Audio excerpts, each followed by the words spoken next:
Welcome back to Weaponized, and the NBA trade portal is closed, so we'll have no more information on NBA today. But we have plenty to talk about the video games industry, and what better place to start than Capcom on top of the world right now?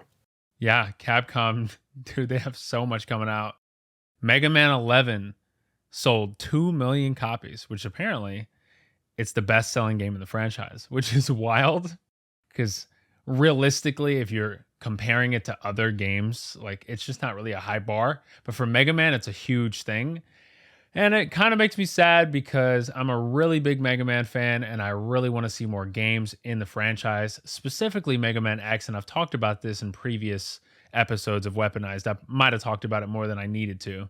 Um, Mega Man is one of my top like 3 series. There's a ton of games in the franchise from Battle Network to Mega Man Zero to X to the original to the Star Force games to the Legends games. There's just so much, right? So for me, what I would love for Capcom to do is acknowledge that Mega Man is their Sonic, Mega Man is their Mario, and give him a little more love.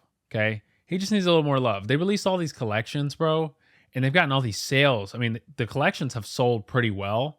So I'm just not really understanding, besides like getting more money out of the collections, I'm not understanding why they released them and then didn't give us any follow-up games or any follow-up content to really capitalize off the fact that people were paying attention to those series again. You know, like the Battle Network collection, it did really well. The X collection did really well. And mind you, those are some of the best video game collections I've played. There's so much content. There's so much like lost media that's in it. That's no longer lost media, you know, because it's in those collections. You can also play like the European version, the Japanese version of all those games in those collections, which is super dope. Mega Man X really needs more games. It just needs a Mega Man X9. We need a Mega Man X9. We need Mega Man Zero. Just give us something. I mean, I just really want something. I've been waiting. I'm tired of waiting. I feel like that's the game that I'm actually going to have like a live camera reaction to. I'm not going to know when they're going to show it. I mean, I just know that Capcom's probably never going to release it at this point. It's been so long. My username comes from Mega Man. So it's like, it sucks, bro. I'm trying not to be sentimental I'm trying not to be emotional. I mean, here's the thing I would say about it.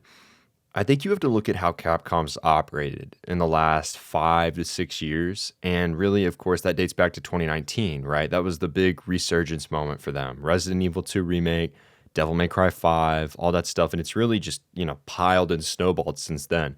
But what you'll take a look at as, the years have gone on, Capcom has slowly started to bring back franchises. So we had, obviously, DMC 5 came out in 2019. Resident Evil yearly game almost, but we've seen RE2, RE3, RE4, 7, and 8, right? And really, I should say, like, that whole resurgence kind of started with Resident Evil 7 in 2017. But Yeah. I think the interesting thing you got to think about, right? They brought back DMC for a new game. That was They brought shocking. back Dragon's Dogma for a new game. They're bringing back Onimusha for a new game, which we'll talk about in a minute. And truthfully, in my opinion, Capcom has kind of adopted this strategy of, they aren't sitting here just releasing sequel after sequel after sequel for these games anymore. They're moving one series to the next through their backlog. And in my opinion, after Onimusha comes out, really the only games I think, franchise-wise that they're going to attack and produce new entries for, I think about Devil May Cry 6 and I think about Mega Man. And, we know X9 has been something that was reportedly in development or so, whatever. It exists in some way. Yeah. And I mean, I think that realistically, Mega Man 11, 2 million copies sold, best-selling entry. Of course, like you talked about, the collections. I mean, we've gotten one almost every year at this point. I know they've sold pretty well because Capcom has, continued to put them out. We would not have gotten Battle Network if all these other ones didn't sell well.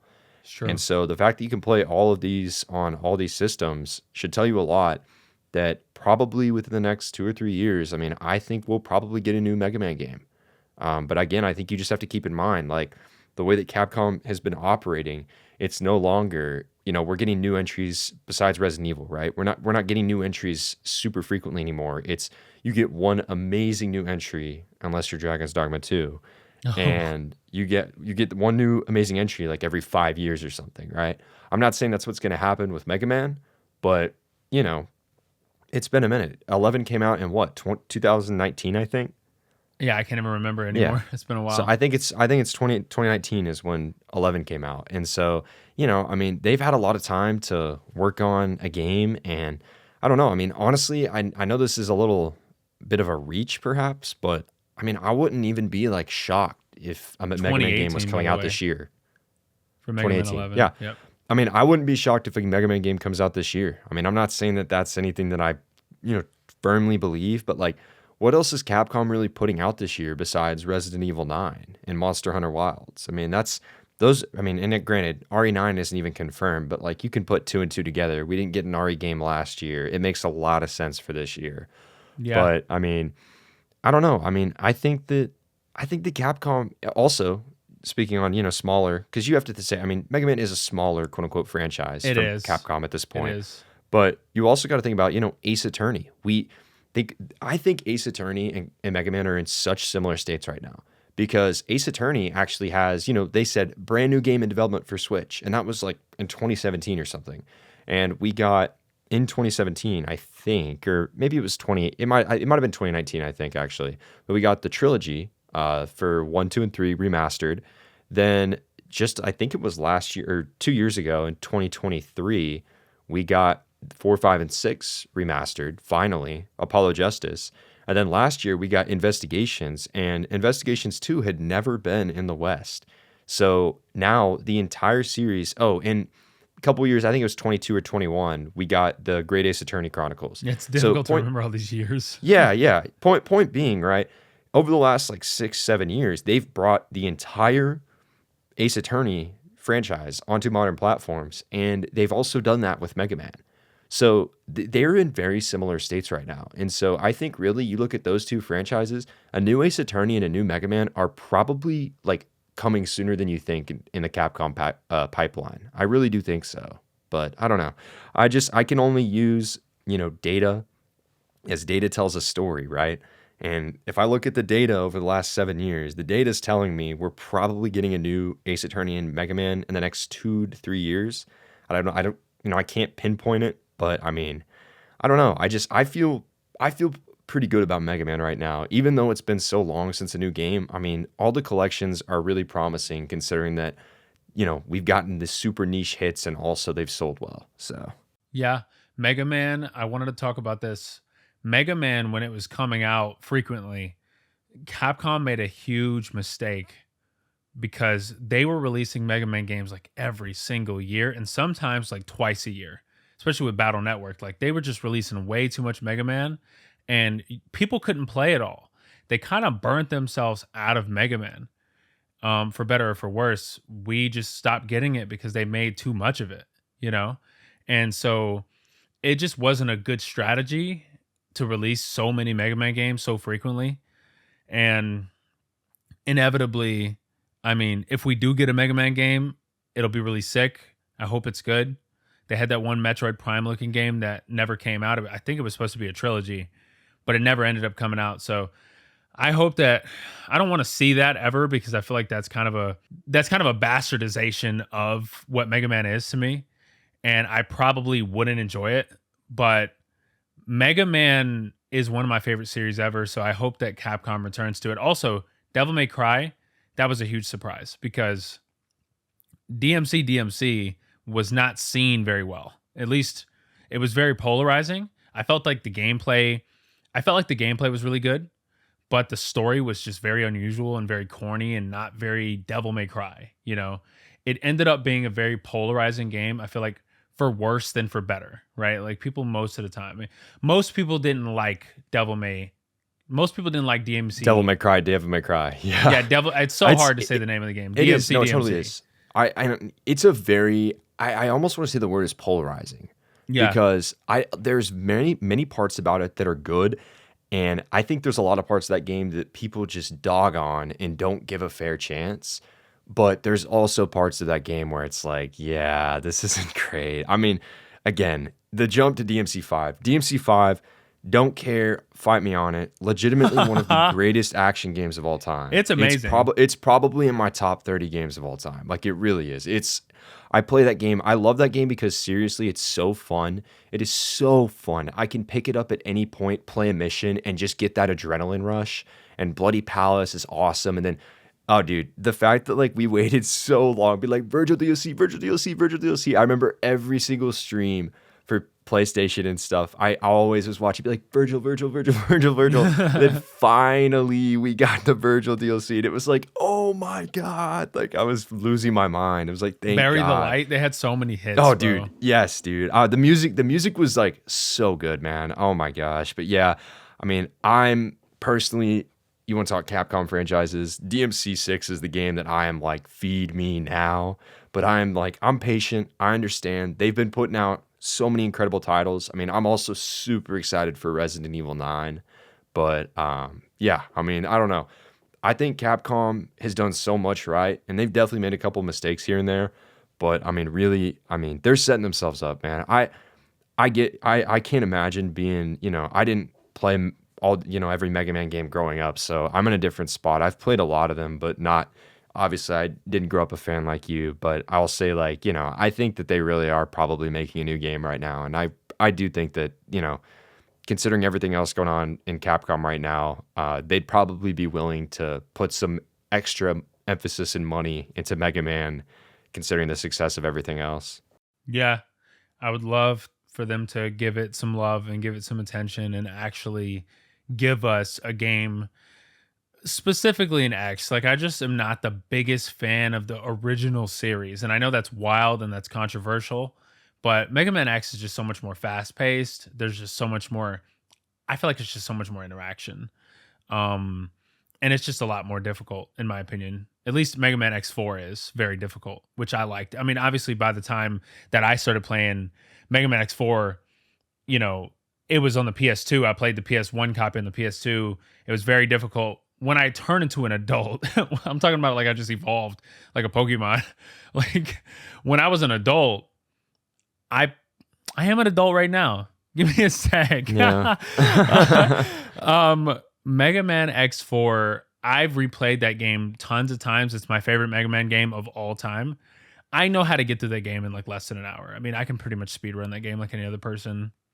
But, Mega Man, I really want to play it. I mean, maybe I'm wrong on this, but I feel like whenever they released the Legacy Collection for X, what was that, 2018, I think, they teased another entry. Mm-hmm. I mean, they know, and it was talked about in like 2005 or whenever the last one came out, right? Like they know that's what fans want. I mean, I think it'll happen. It's just, again, they have so many games, and the level of quality right now at Capcom is so high. Like they're just not willing to sacrifice that. But again, look what that's done to their sales. I mean, everything sells so well for them, and they make great games except Dragon's Dogma 2. If you can't catch the drift, anyone listening, I was not a fan of that game. It was very disappointing sequel, and I mean, here's what I'll say. It's a very disappointing sequel to me because they refused to innovate on literally anything. Like I feel like it was just the same game as the first one with minimal improvements, and that's just not enough whenever you're looking forward to a game like that for so many years, and then it's just kind of just the same thing. I agree. I know there's people that really love that game. I think it's great. That's awesome. Again, I like to have positive discussion. I mean, there's so many things I disagree on with so many people. Oh my gosh. But at the end of the day, it's like, I'd much rather have a positive discussion about it and learn why people like certain things rather than just attack people. But for me, it was not my favorite game of last year, to say the least. So yeah, I didn't even play it. Like I was going to buy it, and then it had all those issues. And it had just, I mean, I don't know what Capcom's doing with all this crazy DLC for these single player games. I mean, it's really weird. It's almost on some Koei Tecmo level stuff, but Koei Tecmo is nuts. I mean, they have like thousands of dollars of DLC every single game that they make. So Capcom, Yeah. I don't know what's going on with that. Yeah, it's funny though, because like I was, I had talked about this actually earlier today with someone, but Koei Tecmo is one of those publishers that has just really grown over the last couple years in terms of quality, It's true, yeah. like really grown. So I'm really looking forward to seeing what they put out. I think Atelier Yumiya is going to be awesome. I think anything, whatever else they have this year is going to be great. But yeah, they do a lot of DLC. They Capcom single player stuff is bad. Like here's the thing for me. Street Fighter 6, I mean, and again, I think we talked about this a couple weeks ago, but like I think it's ridiculous that 4 characters is $30. I'm so sorry. That's ridiculous for DLC pricing. yeah. Maybe I'm crazy. Maybe I'm in the minority on that. But when Smash Brothers gives us $30 for 6 characters, 6 stages, and a bunch of music, I'm taking that deal every single day over the same price for 4 characters. And I know it's different games. I get it. But I paid for the DLC. I just bought the whole year too instead of just paying for because I had to. I was looking forward to that and I bought that. But I'm like, dang, dude, like there's just really not that much content that comes with that. It's kind of, I don't know, it's kind of frustrating. But Tekken does the same thing. Mortal Kombat does the same thing. So I get it. It's just definitely an interesting practice. But at the same time, Capcom has these major DLC expansions, like for Monster Hunter, that are like $40, and it's basically a brand new game, right? So there's definitely a middle ground, I think. But who knows? It's all about consumer pricing. It is funny though to me that game prices go up and DLC prices just stay the same or go up. They don't go down. But I don't know. Yeah. It's just things are getting way too expensive, specifically for video games, because we continue to buy this stuff, and so these publishers get enabled to continue to raise the prices and make more DLC. And you know, Yeah. a practice that started a long time ago was that publishers were just like, "Hey, we're gonna make DLCs come out. We're gonna announce DLCs around the same time that we're announcing the game," which is wild. There was a Yeah. point in Yeah. time where games were just coming out and we had to wait until we even heard about the first DLC. Now it's just so common for us to just get DLCs announced and just know that we're getting season passes and just know that we're going to be paying more than $100 for all the video games that we enjoy, that we want to keep getting content for, right? Like, I like Bandai Namco's model because I feel like they're not too egregious with it. The only huge sin that I feel like Bandai Namco has committed in the DLC space of things was Tales of Arise. I mean, sitting Yes. down at a campfire Yes. and seeing a banner, like a PS3 banner on the top of the screen. And by the way, I had the Ultimate Edition at the time. I had every single DLC the game had to offer, and the game was still trying to sell me stuff. The game was still trying to sell me stuff. And I'm just like, Yeah. Ugh. it just takes me out of the immersion when they're trying to just like force all these ads for the DLCs into the game. Like, it should just be me in the game. Like, even if I didn't buy any of the DLCs, why are you advertising them to me when I'm sitting with my party at the campfire? Like, it's so No, annoying. it's crazy. I mean, they've done that. Ubisoft did that. Ubisoft did the whole like full screen ad thing at one point, right? Ubisoft is so sinful. I mean, they're Yeah, just I mean, it's crazy, dude. I don't understand it. Like, yeah, Tales of Arise, great example because it's a $60 game and they're like, yeah, keep buying, keep buying, keep going. I think about all these Bandai Namco games in recent years because they've done the same. I mean, Sword Art Online Fractured Daydream. I played that one for review.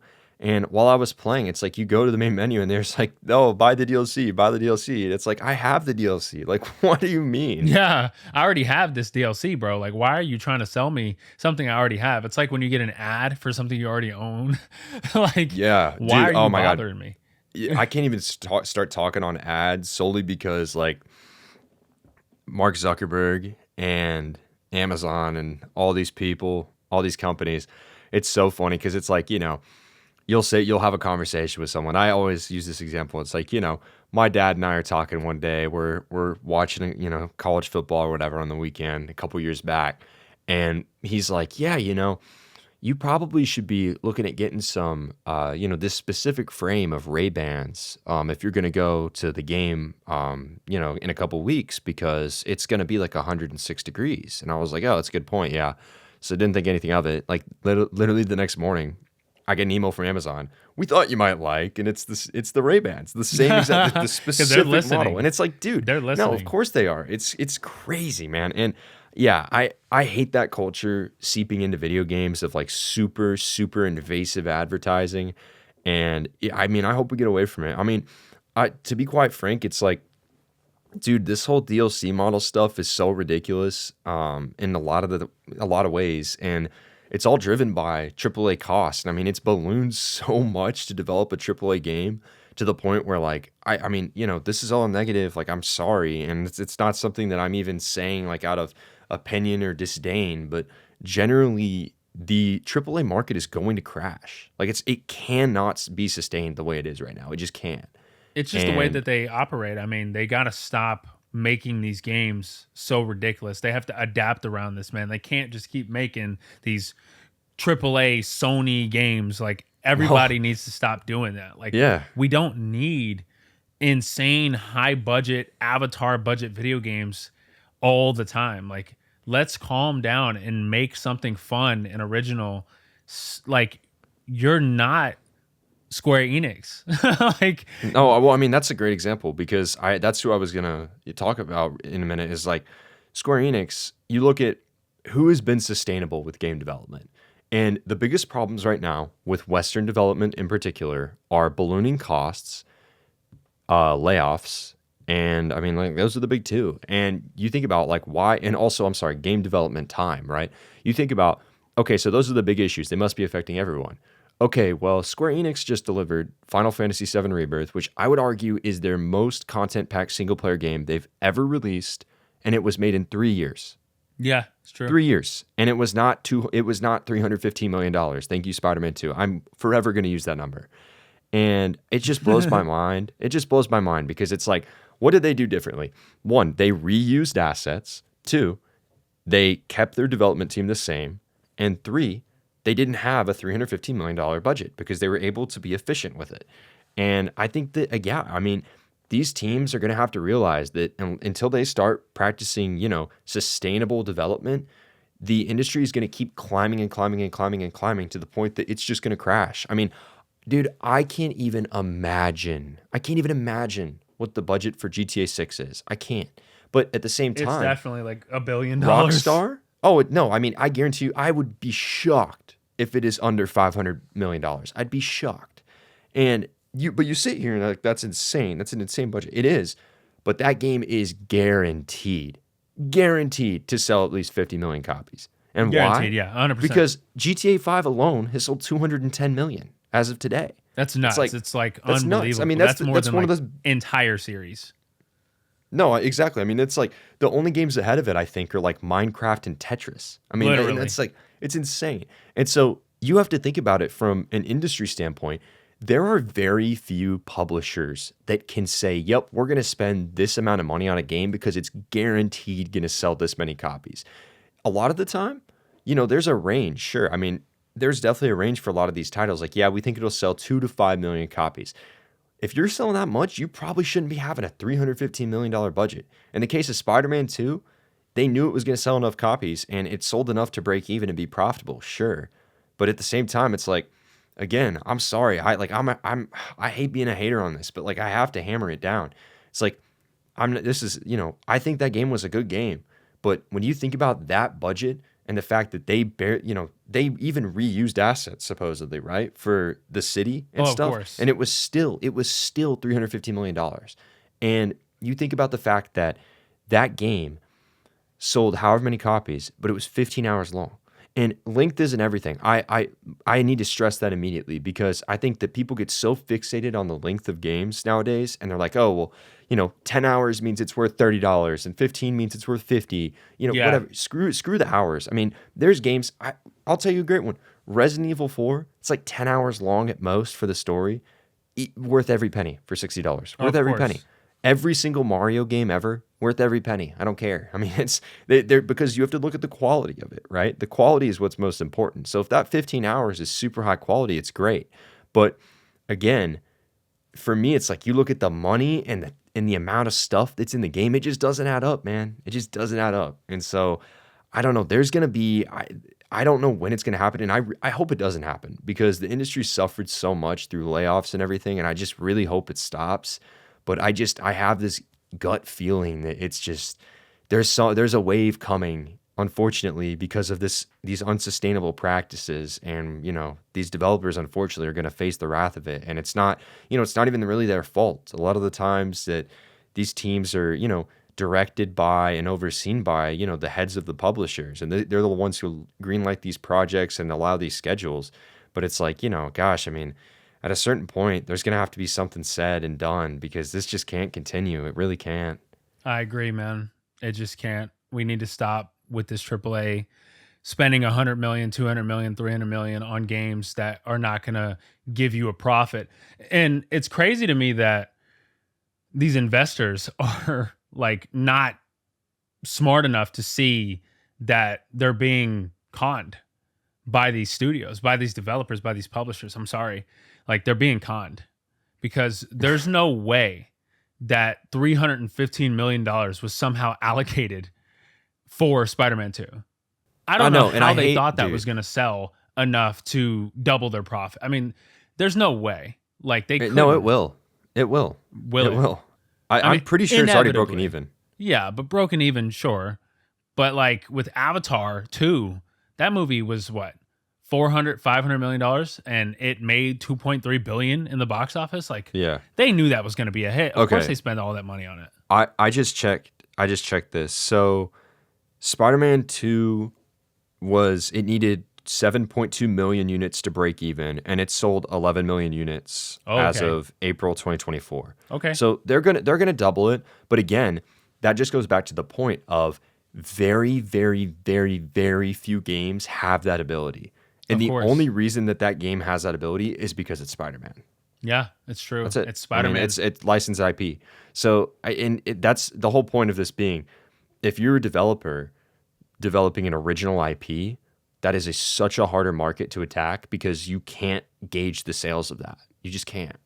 Yeah, it doesn't make sense. And there's so many publishers that are making these crazy decisions that don't make any sense to me. I just don't even understand how any of it's even happening.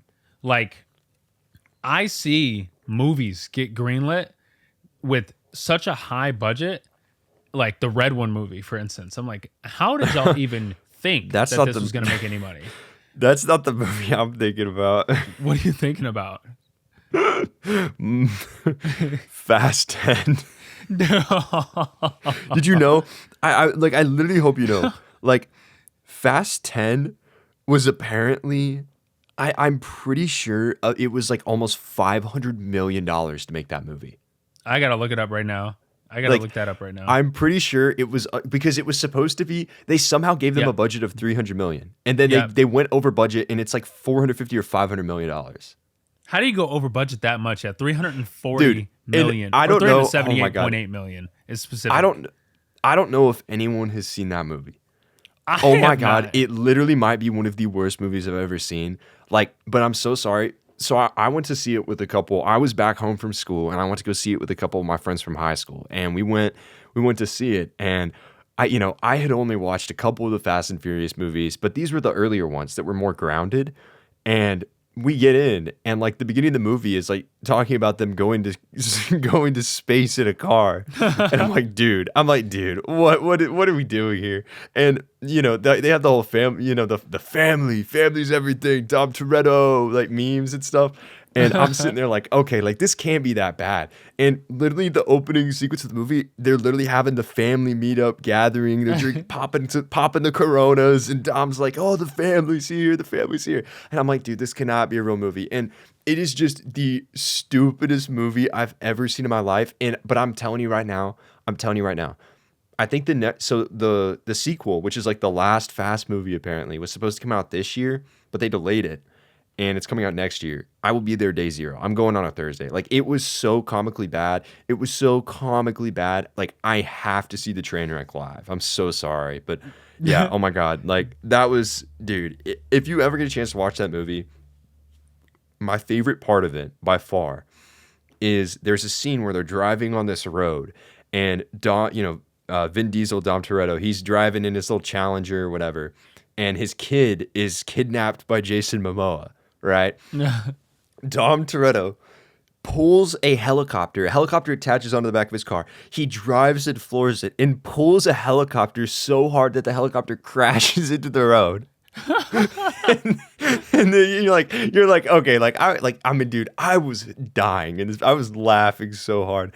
And he's pulling this helicopter and it crashes. And then finally, like his Challenger does this spin move and it like goes boo boo boo in slow motion.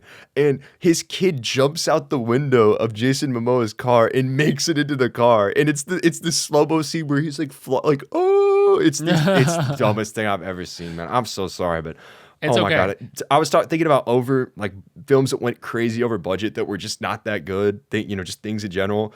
That's number one on my list. Like, oh my god, if you've not seen Fast 10, like grab yourself a 6-pack and watch Fast 10, please. I definitely got to do that. I definitely got to do that. Fast is just like Naruto. I mean, they're the same thing, you know? Remember when Naruto was about ninjas? Remember when Fast Yeah, and right. Furious was about cars? Like, they Dude, both had this my God. ridiculous escalation into just nonsense that it's just But that's comical. They're very it's so similar. bad. Yeah. No, I mean, hey man, Naruto fans, that's good. Great, good job. You're the worst of the big three. Just saying. I'm sorry, but it's okay. Confidently. It's okay. Yeah. It's just my opinion. Let's go Bleach. I mean, it's I'm just true. Let me update everyone on my Bleach stuff. I am now in the Arrancar arc, and I am like on episode 120. So they kind of just started appearing, and I'm watching that right now. But that's my daily weekly update, and I can just tell you from watching Soul Society and the last 10 episodes of this arc, it's better than Naruto. I'm sorry. So, anyways. Hey, Bleach kept Anyways. to its roots and didn't do anything that we didn't expect it to do. You know, Bleach kept to its roots. Yeah. No, for sure. I mean, that's the thing. I don't know, man.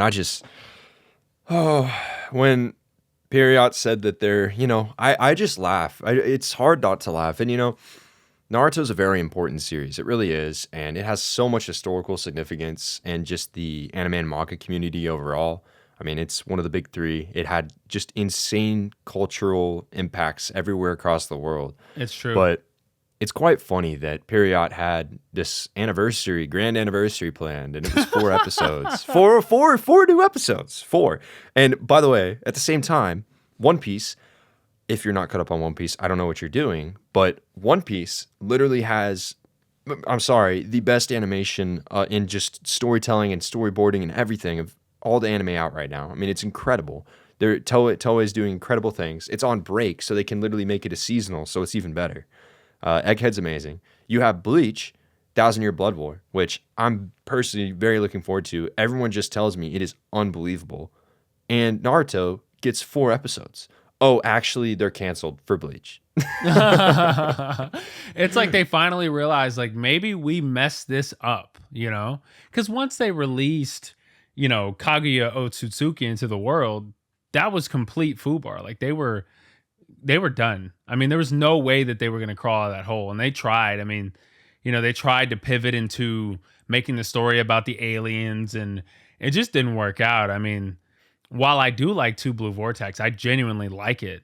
It's just, Yeah. I don't want to read that, man. I want to watch the anime. And there's episodes where there's episodes where the animation is great, but it's no One Piece. And it's definitely like Dragon Ball. Like, man, Dragon Ball Super started off real ugly. Inevitably, it became very good looking, especially with the movies. Like, Super Broly is incredibly gorgeous. I mean, God, Daima is incredibly gorgeous. Toei has really stepped it up, dude. I don't know. It's their freelancing across the board and their in-house team. They've been bringing in like some of their best freelance work and to work in-house on One Piece and stuff like that. And it really shows, man. Like, really, Wano for One Piece, in the midst of Wano was really when that transition kicked in. And Wano was so long, but it's the second that they started actually adapting more than like 10 pages of a chapter and they started moving towards like full chapter adaptations every episode. I mean, it's just the quality's gone so it's amazing. I mean, it really is. Like, you have to think about the fact that they're actually able to tell stories now. I mean, because each chapter is a self-contained story. I mean, I think about the early, I mean, there were episodes of Dressrosa and Wano that adapted like just a few pages. And it's like, okay, great. Like, I mean, there's jokes online like, okay, Luffy and Zoro walked across the street, episode ends. It's like, yeah, I mean, that kind of stuff was really happening. It was crazy. But, once the rooftop in Wano started happening, that's really when things really started picking up. And I mean, even then, like, the Odin flashback was also really, really well done. But point being, like, yeah, they've really stepped it up. And oh my gosh, man, like Egghead, the art direction's incredible. I mean, I'm so excited for April when it returns because, man, that manga has been crazy, man. Oh my God. Oh, dude, Like, yeah, I've that's been nuts. losing my mind. I gotta But catch up, yeah, bro. I'm no, not caught up. It's dude, crazy. I know a it's, lot about what's going on, but I just don't know what leads up to it. So I feel yeah, like once dude. I start really getting into One Piece, because I want to watch it, I want to read it, whatever method I can to get Yeah. into One Piece the best. Like I need to go through like what's filler, what's not filler.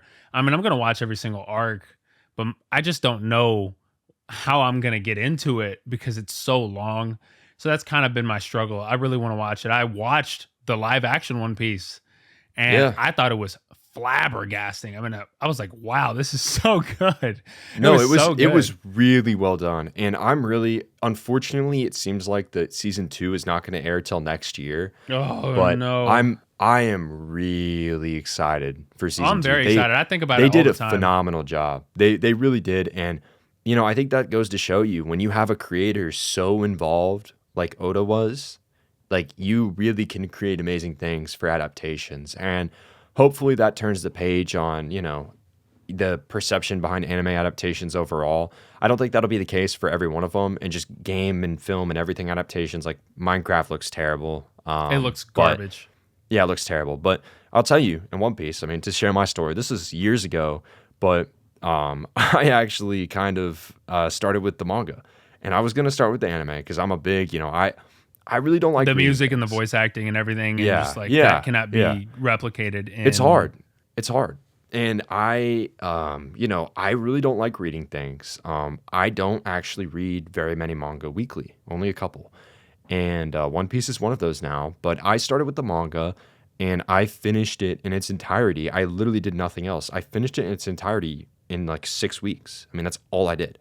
And I literally just read it. And I'm telling you, and I will tell everyone listening to this, it is genuinely one of the greatest stories of all time. And I cannot stress enough, like, this is the time to get into it because it is really picking up to the point that, we are in the final saga, quote unquote, right now. Like, if you don't start now, it's going to be over before you can blink. And to be fair, there's people that think it's going to end in like 2 years. I would be shocked. Like, I think we have at least 3.5 years left. But to say the least, like, you really, if you want to get into One Piece, like now is the time to do it because, who knows what's going to happen in the next year in the manga. And, if some crazy reveal, I mean, I feel like we get a crazy, crazy reveal every week at this point. But if the One Piece or whatever gets revealed in a Oh yeah, year, what like you're going studio? to be so sad if you get spoiled or miss that moment because that's going to break the internet. I mean, it will. Of course, But yeah. I would recommend for you, again, read solely because the anime in general is not very well paced. It's very, very poorly paced, actually. Until recently, and if minus a few arcs here and there, there's just very poor pacing overall, and like it really shouldn't be as many episodes as it is. But Right. I mean, I think that there's so many great. I've gone back since I read and just watched some of the arcs. Like one of my favorite arcs is Skypiea. I love Hmm. Skypiea, and it's crazy that people say to skip it because it's the most important arc in the series. But it is phenomenal in the anime. But I read all of it, and I was able to, not have any filler or any just, episodes that adapted like, hey, Luffy, are you a pirate? Yes. See you next time. It's like, I'm like, gosh, dude, it's crazy. It's great. And you think I'm crazy? I forget how many it is. I don't remember, and I don't want to say something wrong, but like I really think it was like 4 or 5 pages was like was one episode at one point. Like it was that little. Like it was crazy. That's So rough. yeah, no, it's rough. But point being, yeah, One Piece is incredible. I mean, gosh, I don't know, man. Like, are there any anime you feel like people have to watch? that like are, you know, maybe not like One Piece level of stuff, but just Well, like incredible. Full Or maybe Metal they are. Alchemist Brotherhood. Yeah. Obviously, that's one of the animes that you definitely have to watch. Death Note for sure. I feel like people hate on the second half of Death Note, but I mean, I feel like the entire thing is incredible, and it all made sense to me. I feel like you just have, not you, but generally people seem to just have terrible comprehension and just aren't really good at just paying attention. So they don't No, I mean, like for real. I when mean, their main characters get killed. They don't like when people just disappear. Or, they're like, "Oh my god, this guy's dead. I'm not gonna watch it anymore." It's like, bro, grow up. Like it's no, I an mean, anime. It's a story. people will be like, you're insulting my intelligence over that stuff. It's just crazy, dude. I mean, it's crazy. I Dude, just, yeah, I mean, I Fire would say Force. Fire That's getting Force. to Are you, season you're 3. pretty excited, dude? It's coming up. I'm very excited because Fire Force, bro, like the manga, I feel like that's one of the best modern shonen. It has one of the best modern endings of any shonen. And I feel like people really need to watch it because it was one of those endings where they really didn't mess up. That was perfect. I mean, I feel like Soul Eater needs a Brotherhood style anime. Halfway through it, they get completely into anime canon. So that definitely needs a new anime because, spoilers, skip over the next 10 seconds. Soul Eater and Fire Force are singularity. They're connected. So you have to watch. You don't have to watch Soul Eater to watch Fire Force. It's not necessary because, I mean, it's a complete universe reset. But you definitely need to watch Fire Force if you haven't seen Fire Force. It's great. Mind you, people get upset about the fan service, but Soul Eater had way more fan service. And there's anime back in the day that had way, way, way more fan service than that. So it's like, stop hating. Also, obviously, people need to watch the original Dragon Ball Z, especially if you haven't seen it. It's a necessary anime. It's necessary to watch Dragon Ball Z. It is pivotal. It is the most, and I know some people might want to argue, but it's just true. Dragon Ball Z is the most influential anime of all time. So it just needs to be seen. I know people can say it's kind of formulaic, dude gets another power up, dude fights another villain that absorbs something, or he does something. And, I know it's, for some people who watch it, who haven't seen it before, it can kind of seem a little repetitive with the villains and stuff, but it's epic. I mean, the voice acting, especially the dub, is super epic. I think it's a necessary watch. There's a couple of anime that people should definitely see, like Code Geass. Like, people should definitely watch Code Geass if they haven't seen Code Geass. Like, that's one of my favorite animes of all time. Steins Gate. Like, watch the Steins Gate anime. Like, the visual novel's great, but watch the Steins Gate anime. It's incredible. That's I'm not a big great. fan of the entirety of Science Adventure, but Steins Gate is incredible. Like, you have to watch it. It makes me cry. Man, like, oh my God, I'm so obsessed with it. it's a great story. I still need to get into the rest of Science Adventure. I have like all the games and whatever, but I just haven't I haven't played Robotics Notes or anything or Chaos, but I want to get into that stuff before the Steins Gate sequel comes out because I'm really looking forward to that because Zero and Steins Gate are just incredible, incredible stories. I was gonna say I definitely agree with you though with Dragon Ball being so influential. I mean, if K Dot's calling it out, I mean, hey man, Yeah, he did. He did. It was like he felt I'm like ready. Goku. I'm ready for that Super Bowl dub, man. Like, Oh my God. Oh my Drake's God. downfall, please. Rest in peace, Drake. Bro, Kendrick got 5 Grammys. How is that even possible? That's nuts. Like, Song that's of the insane. year. Literally, dude. That's insane. Drake Song is of just, the year for literally dissing Drake. Drake cannot get a break, bro. It's like you break up with a girl and you're just like, finally 2 or 3 weeks later, you're finally over this person and you've moved on and your life is great and you're like, oh my God, I can't believe that I'm not thinking about this girl anymore. But Drake doesn't get the opportunity to just stop thinking about it because it keeps, the song is still happening in a way. Not like us, it's just still happening. So Drake just doesn't get to catch a break. It's like all of a sudden this ex-girlfriend just pops up again and he's like, oh no, going over these memories, all these cherished memories. No, it's so bad, dude. It's so bad. Because, I mean, how do you feel if you're Drake and literally to the point that you're trying to file lawsuits to stop this song from being played at the Super Bowl when in reality the NFL is using this song to advertise the game everywhere? I mean, dude, it's a cultural movement. I mean, I think about like in 2015 or so, like when people used to play like, oh, what was the song that all the kids, they played for all the kids that everyone danced to, like Harlem Shake and crap like that, right? Now it's not like us and it's Fiend. It's like, God, dude. Yeah, it's crazy, man. I was love gonna this say, podcast. what were you gonna say? I love this podcast. No, it's great. It's great. I mean, I was gonna say really like I don't know. I'm very interested to see kind of where they take where the animation community goes in the next couple of years. I mean, I think you've talked about Super coming back potentially. I mean, I think that's a Yeah, really interesting Super, dude. Oh my prospect. God. Like, Yeah, I don't want to get into a huge discussion about it, but Super is one of my favorite animes. And it's wild because people hated on it so much when it came out. And there was just so many, like, people that love Z that were wearing these rose tinted glasses, pretending like Z was the best thing they've ever seen in their whole entire life. And I'm like, dude, Super got a lot of new gen, like, Gen Z people into Dragon Ball, right? Like, without Super, a lot of people, a lot of younger people wouldn't be into Dragon Ball. And the Tournament of Power, I mean, that's literally, in terms of anime, that's one of the biggest arcs ever. I mean, it broke Crunchyroll multiple times. I remember how often it broke Crunchyroll. Even if you had a subscription, you couldn't watch it. Like, you had to watch yeah, somebody else like re-streaming it or re-uploading it or something. Like, there was just no way to watch it because it was just so popular, bro.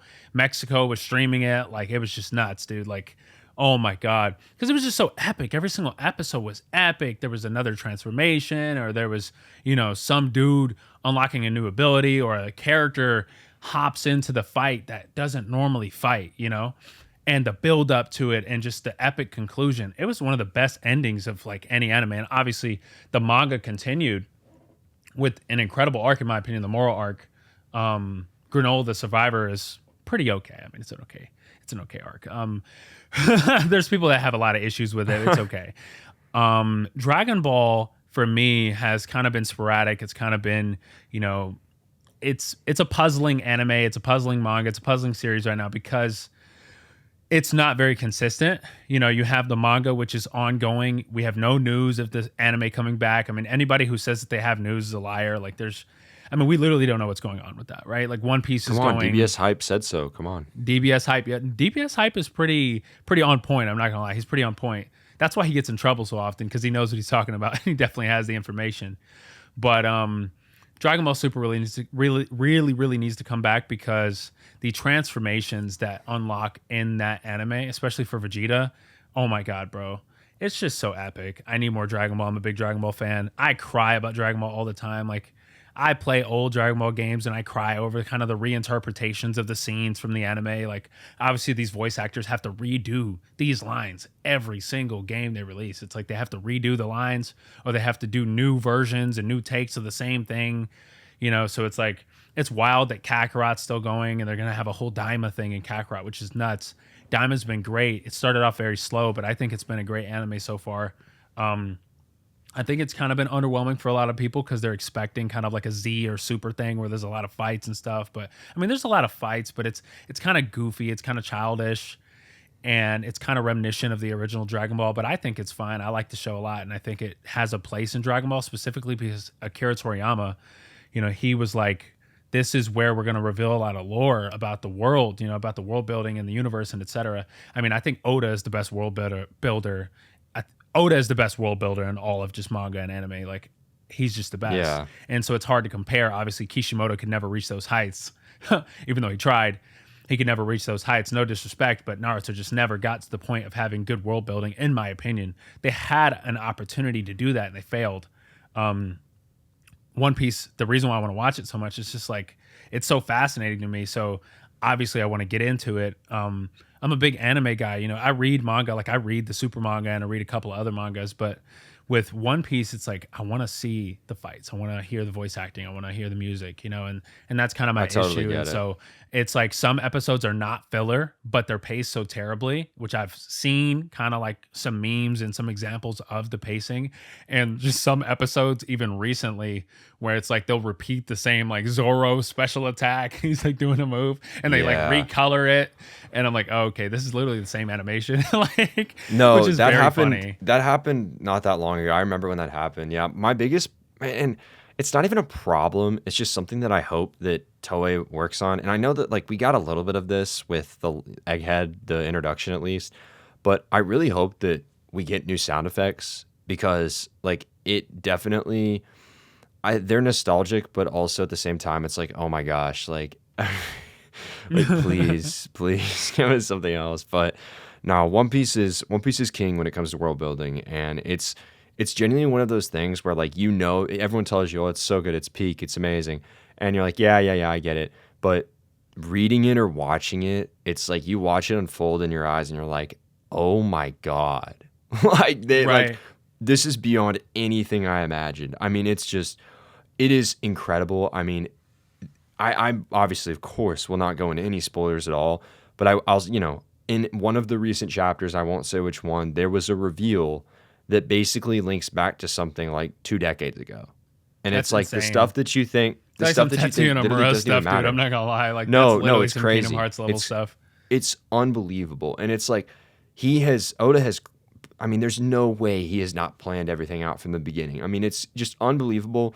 Even the tiniest of references that happen, like you're like, oh my gosh, wait, is that that? And you're like, whoa, wait, what is going on? Yeah. I mean, it's crazy, dude. It is seriously just amazing. I mean, Watching gosh, watching Gear 5 like get uploaded as clips and like watching Gear 5 finally get shown in the anime. I broke mean, the internet. it definitely broke the internet. It was arresting. Like it was arresting Yeah, to watch the animation of that. It was blowing my mind.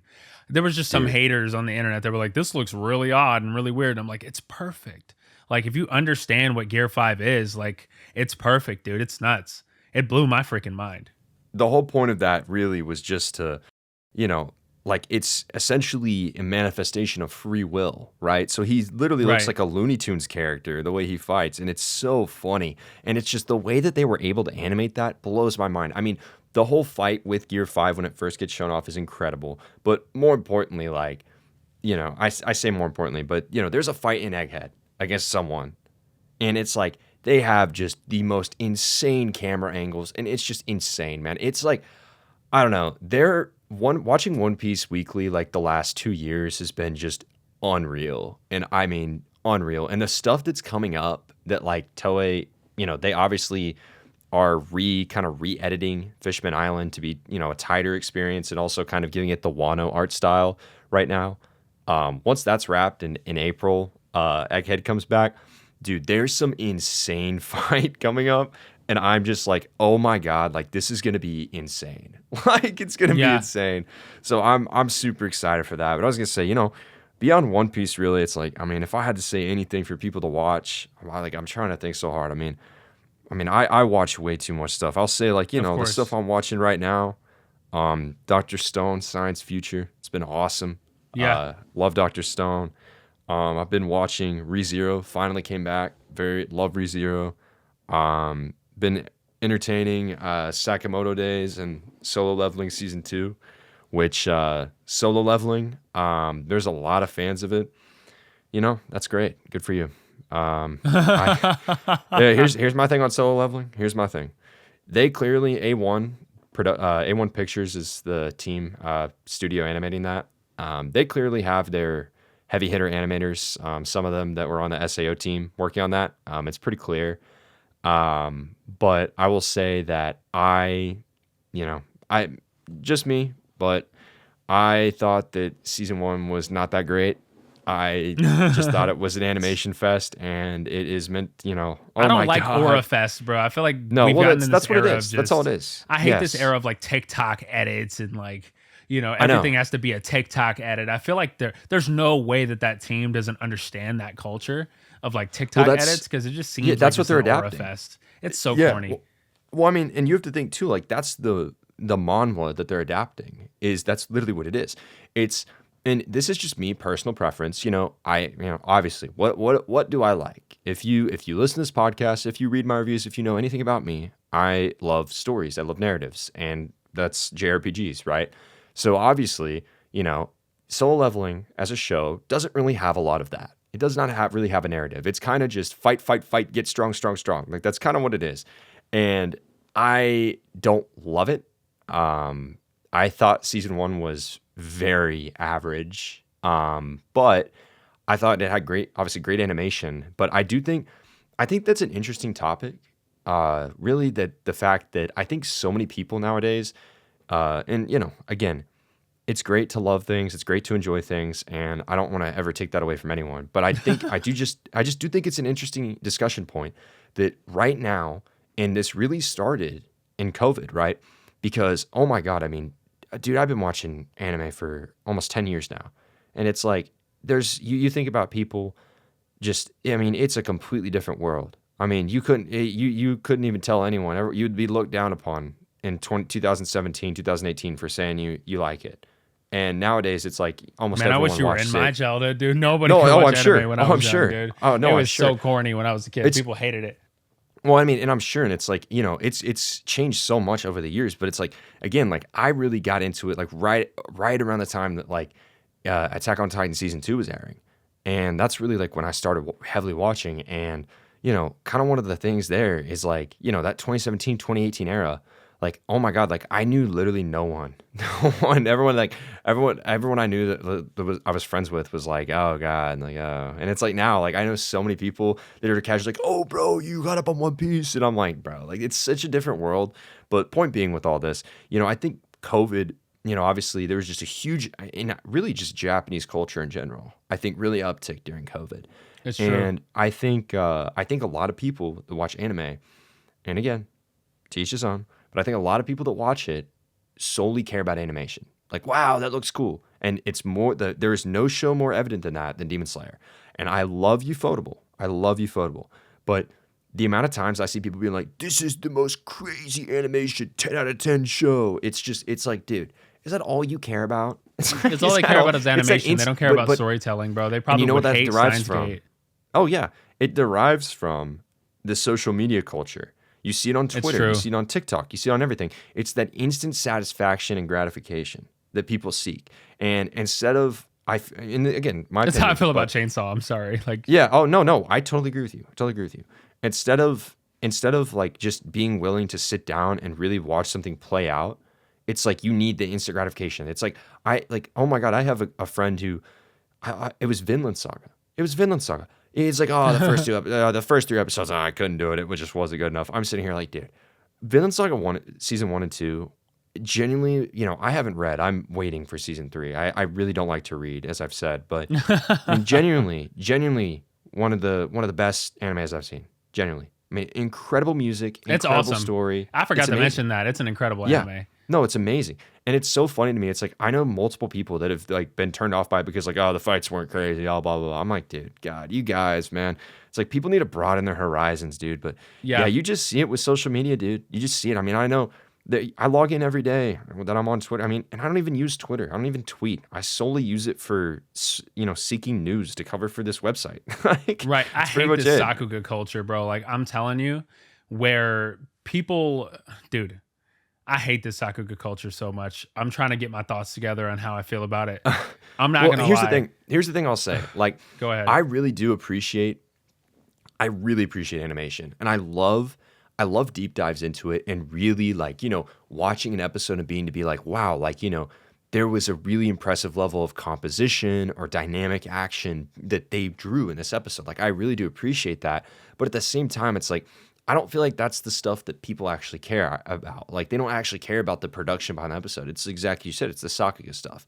And yeah, I mean, it's like, yeah, again, I just, it's all these people who just tweet for a living, as I like to say, right? Yeah, it's like of course. You tweet for a living, and oh God, I You don't tweet for a know. living, I you just, don't even make a living, bro. Like, you're just broke. well, You're just tweeting because you have no job. I'm not gonna say that. But I Broke, just, poor. I sit here, and it's like, dude, I don't know, man. It's just maybe I'm crazy, but I really do feel like there's a correlation there of people who just chronically use social media and people who like, oh my gosh, I'm not willing to sit through this game because the opening wasn't interesting, or I'm not willing to sit through this anime because the fights weren't, better animated or whatever. I don't know. That's one of the things that FF16 does. Is it just always has some epic scene. While the story is great, I think it's just like my issue with modern kind of Sakuga culture and people being obsessed with animation because of social media. I would agree with you completely. It is because of social media, because of TikTok edits and, people just being obsessed with this instant gratification of seeing really good animation. I feel like when you're watching an anime, it's way more satisfying when the animation builds up to a point where you get that epic episode where like finally you see all the budget kind of being pumped into that one episode. Like with one of the ugliest animes I've ever seen, Toei Animation, World Trigger. There's a whole lot of just like stills and it just doesn't look great. But when they have like it, and it takes a while, it's like maybe 20 episodes. Every 20 episodes, there's like a good animation of some sort. And man, when they finally do it, it's like, oh my God, this is the best episode ever, you know? And I love World Trigger, and I wish people knew about it, but I mean it's epic just because they have so many characters, and they have so many characters, and the plot is so ridiculous. I don't know. It's one of those animes that just looks really ugly, and then it finally gets to it, and you're like, oh, this looks awesome, you know? And I feel like we miss that with things like Demon Slayer, which just always look good to where, you know, you don't really get a lot of room to escalate the visual aesthetic of it all. You know, like there's not really a lot of room to escalate in Demon Slayer. Like, yeah, we had Infinity Castle and that crazy, you know, animation of them showing all the freaking upper moons, you know, and that looked dope. But I mean, it's just like the movie Mugen Train, it looks very similar to the anime. And then the anime started looking like the movie. And so it's like, you know, there's not a lot of room for improvement when every single episode looks so crazy. Well, I'll give it to him. You know, the show looks great, and I'm glad that it's consistent. I think I would rather a show be consistently animated than it just look bad all the time. You know, I'm not saying that the World Trigger formula of having every 20 episodes look good is a good formula, but I mean, it's just like sometimes it gets old seeing really good animation constantly. I don't know. It sounds wild, but I don't know if you get what I'm saying. Like watching Demon No, Slayer, I get sometimes I'm I just get like, what you're dude, this just saying. looks good all the time. Like, when are we gonna have an episode that looks better than this, man? And I'm not gonna lie, I like Demon Slayer. I really do. Like the It's good. It's fun. when But I will say, oh my God, if you think that that's season 4, anyone, if anyone thinks, dude, oh my God, I can't even get started on this. Season 4 might be the worst seasonal I've watched in years. It was so bad because literally, like, Ufotable basically took like 8 chapters and made it 8 episodes solely because I mean, look, let's be honest, like they're milking Demon Slayer yeah, of course. because they wanted to build time for the Infinity Castle. But I'm like, dude, we could have just had a little OVA with, okay, we're training. Oh, guess what? Infinity Castle. And I'm like, I'm glad we got that final episode because it was really cool. But like, man, I'll tell you what, the training arc, the fact of the matter is, I about lost my mind. I'm gonna tell you why I lost my mind. So I watched the first 2 or 3 episodes of it, and I'm like, dude, yeah, you know, again, I don't read. I if I'm watching an anime or something, I don't read it. I don't. And I'm sitting here like, oh my God, like there's no way this whole arc is them just training and they're going like they're pushing a boulder. And literally it's like Tanjiro is pushing a boulder for like 2 episodes. And I'm like, all right. So after episode 3, I started skipping and skimming and just I literally would hold my mouse and skim through the episode. Literally nothing would happen. They would just go, blah, blah, blah, blah, blah, blah, blah. Okay, we're done training. It's like, okay, great. Nezuko, And Nezuko, yeah, no, exactly. It's Zenitsu, nothing would happen. Inosuke, Nothing would happen. And it's so funny because I still remember, and I just checked to make sure I'm not crazy. But literally, like, I'm so sorry on Analyst, right? They have the rating for the thing.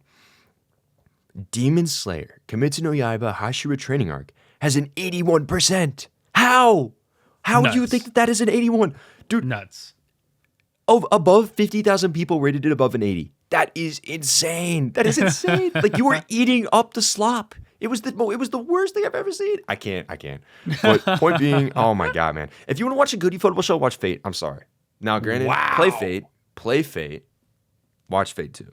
But no, I think Demon Slayer is good. I just think that last season was so horrendous. It was almost disrespectful. Like I get it. almost, It's like a it was transitional bad. arc, but what's the point? You know, if it's gonna Well, be just so it's- boring. Dude, it was so bad. It was so bad. I mean, I'm sure the movies are going to be great and all that stuff. I mean, I thought, for instance, okay, so the first arc, the first season was really good. It was like When probably 9 Tanjiro for gets me. his Hinokami, when Tanjiro Yeah, gets yeah, the Hinokami Kagura, like that is Episode epic. 19 I against think I Ryu. cried. I remember. Yeah, crying. and it was great with the That was music and epic. everything was awesome. Mhm. Like that was season 1 was probably a 9 for me. The Mugen Train movie was probably a 9 to a 9.5. It was great. It was really well done. Great, tightly edited, really good fights, great music. And then Entertainment District was great. That's the peak of the series for me. It was awesome. Oh, yeah, it was great amazing. fights, great music, amazing. I mean, amazing animation. It was amazing. And but then Swordsmith Village, it was like I was just kind of like, all right, like this is like a 7 maybe. I didn't think it was great. And then obviously the training arc was like, oh my god, I'm done. I'm done. Tap me out, ref. Tap me out. But I'm, oh yeah, I don't know, man. I'm hoping that the movies are better. I'm sure they will be because it's fighting. But again, it's like, even if let's say the movies, because also, this is something I think about is, does the anime properly adapt and go with the source material? Like, let's say that the movie like just totally botches the source material and cuts out a bunch of important dialogue, so it's just fights.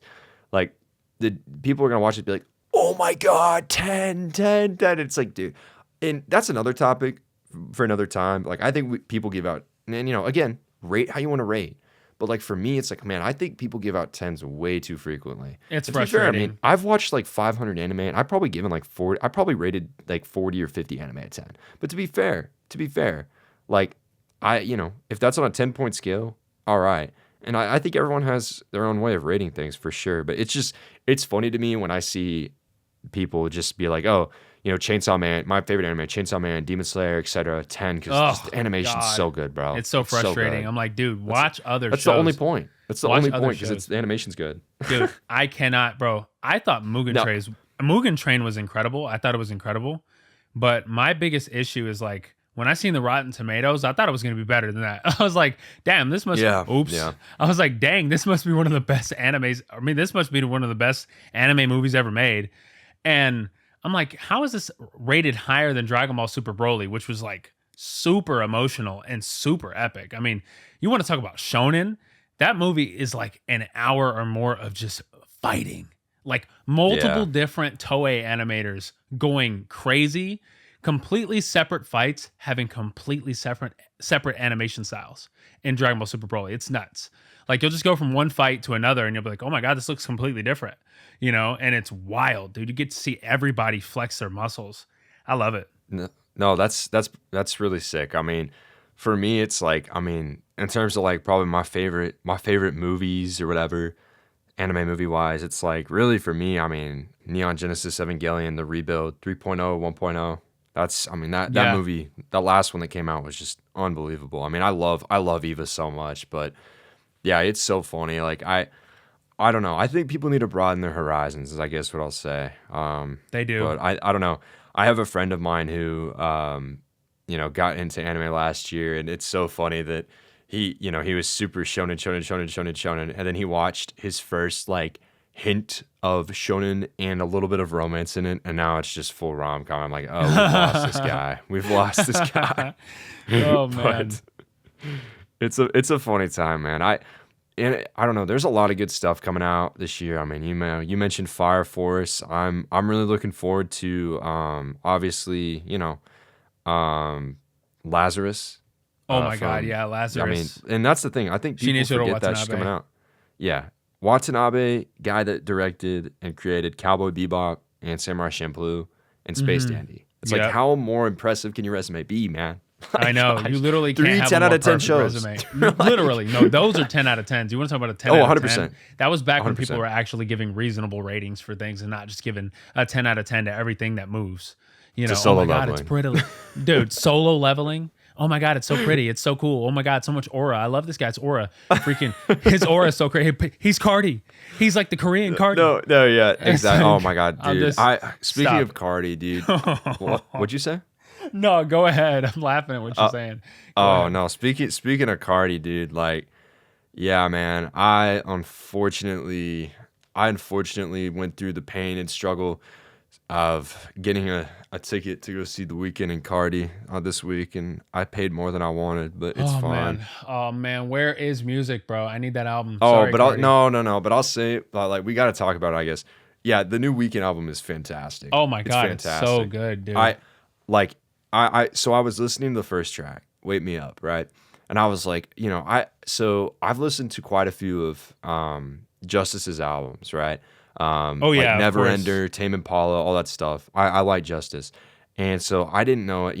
I really am not super well versed in the music world. I mean, to be fair, yes, I'm definitely have a pretty big background in music from the past, but also like, I'm not like, oh my gosh, like let's get into the music culture and oh man, like the layers, this that. Like I don't care. I just listen to it. I don't really follow artists really super closely, right?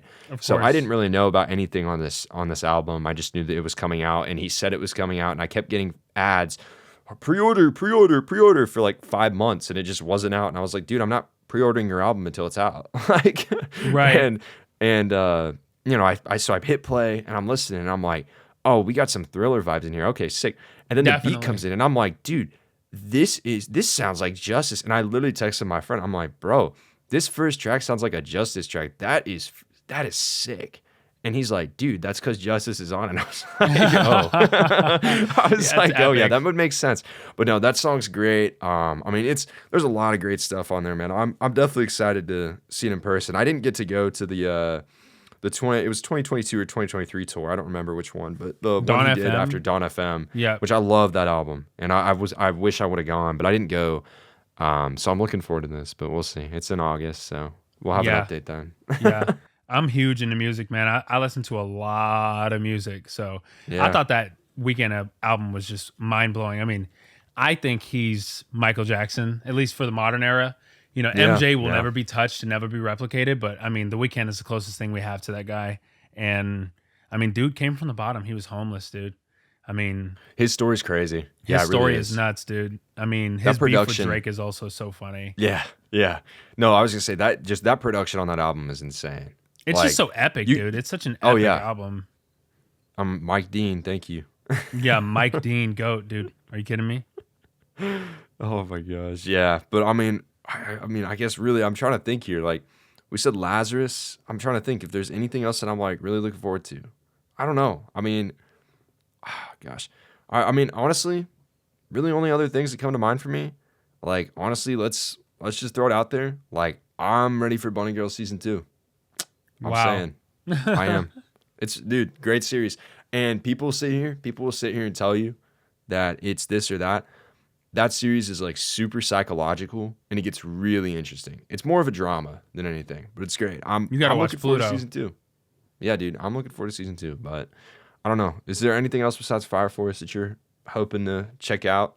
Man, like in the future, oh man. I don't know. I really don't know. I'm trying to think of things that I really want to see and I'm just blanking.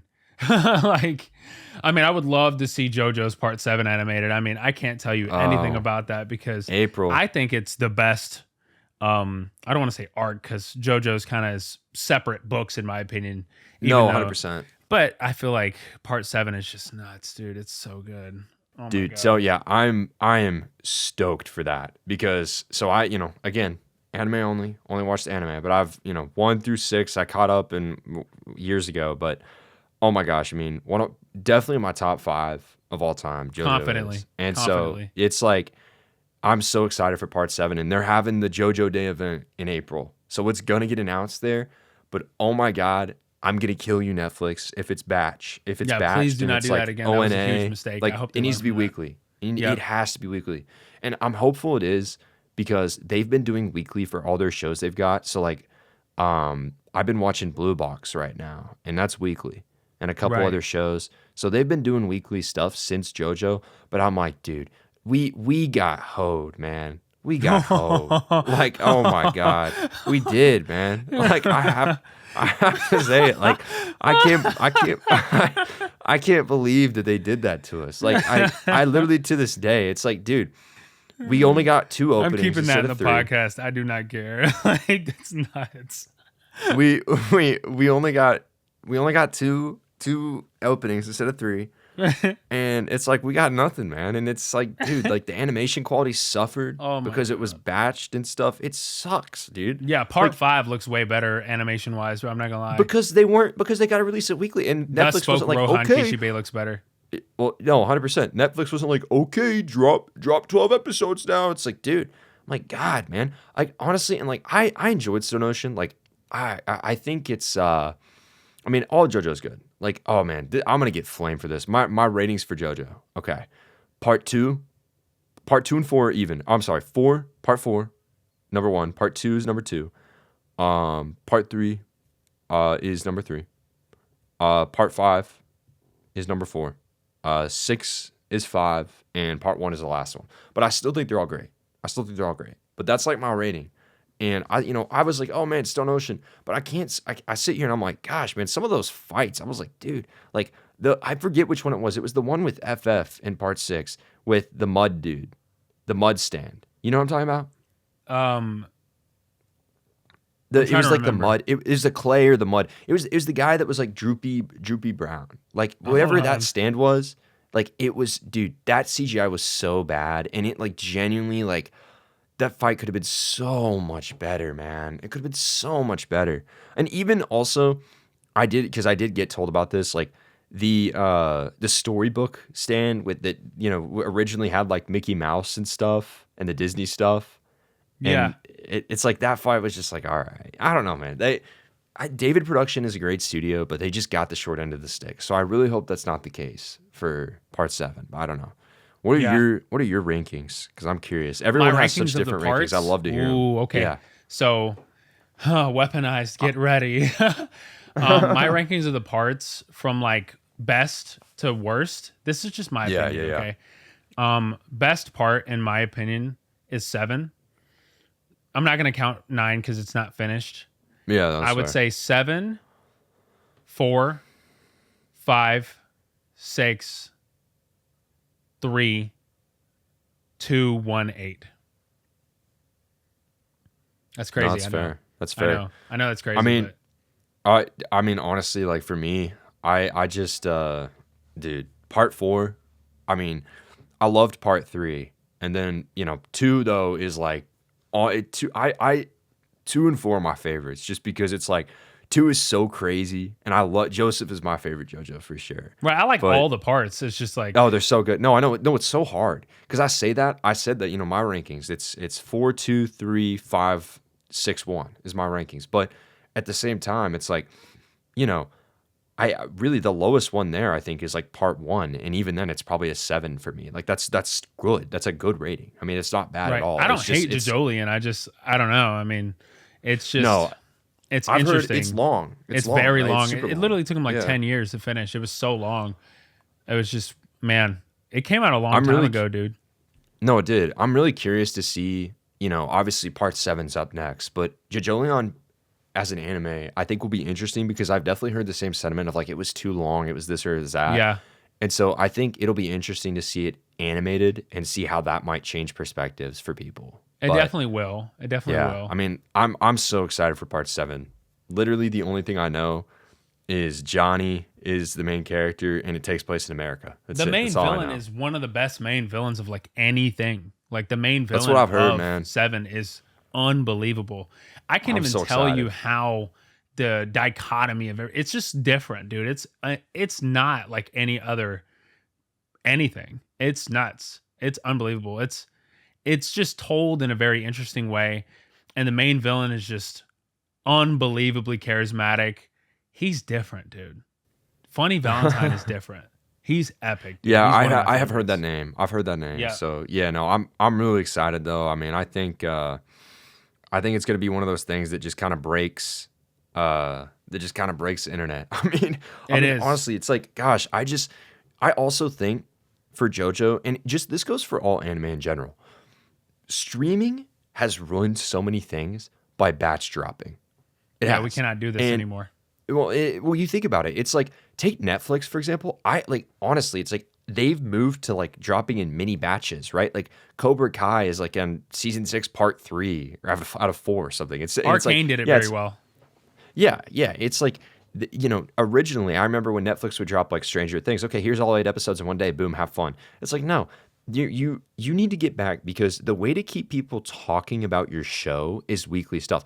Now, and I'll say this: I haven't seen Severance. So yeah, I was And going to talk about that. I'm not It's gonna. weekly. I'm not. Yeah, I was gonna say it's weekly, and I see people everywhere talking about it on Twitter, and I've got crap muted for it because I want to watch it. But at the same Please. time, I've heard that the season 1 cliffhanger was so bad, so I'm like, I'm not gonna watch it until season 2 is fully done, so that way I don't have to deal with the cliffhanger. But Yeah, at the same cliffhanger time, of season 1 is unbelievable. I mean, yeah, it's harsh, dude. When I finished watching season 1, I mean, season 2 wasn't even out yet, and I was like, there's no way that I have to wait for another episode. Like, there's no way that they ended it like this. It's nuts, dude.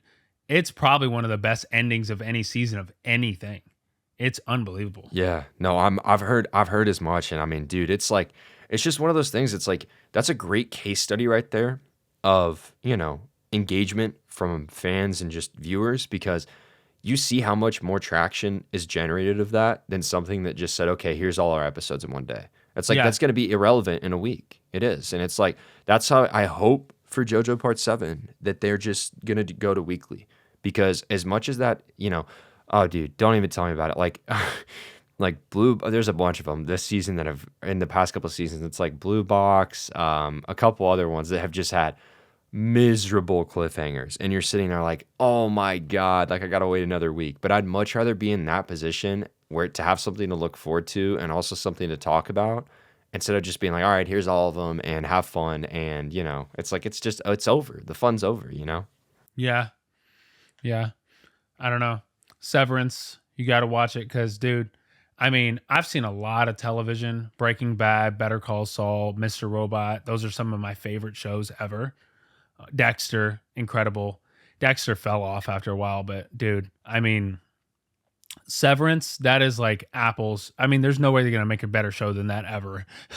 Like, it's not what you think it is. You just have to watch it, and the very first episode is so captivating. You're just gonna lock in. There's no way you're gonna lock in. I mean, there's no way you're not gonna lock in after the first episode. It's crazy. I mean, wow. Dude, there's an episode tonight. That's why I'm like trying to get everything done so I can at least watch it before I go to work tomorrow because my I feel coworkers it. are going to be yapping about it for sure. Man, we have all of the my boss 3D printed like all the different rooms in the severed floor, which is Really? crazy. Yeah, and it looks awesome, and like he puts them like all over the building. So like the break room has the break room. If you knew anything of what I was talking about, you'd be flabbergasted. But it's a dark show, dude. It's really dark. Um, it's kind of a, how do I say it? This is a lot for me to try to say on a podcast and keep it together, but Severance is a representation of our world. It's like it's so emotional and it's just so engaging. I don't really have a lot of words for it because it's hard to find the words to describe such a show. People were yapping about it for a while, but I was just like, okay, I'll finally, I'll watch it.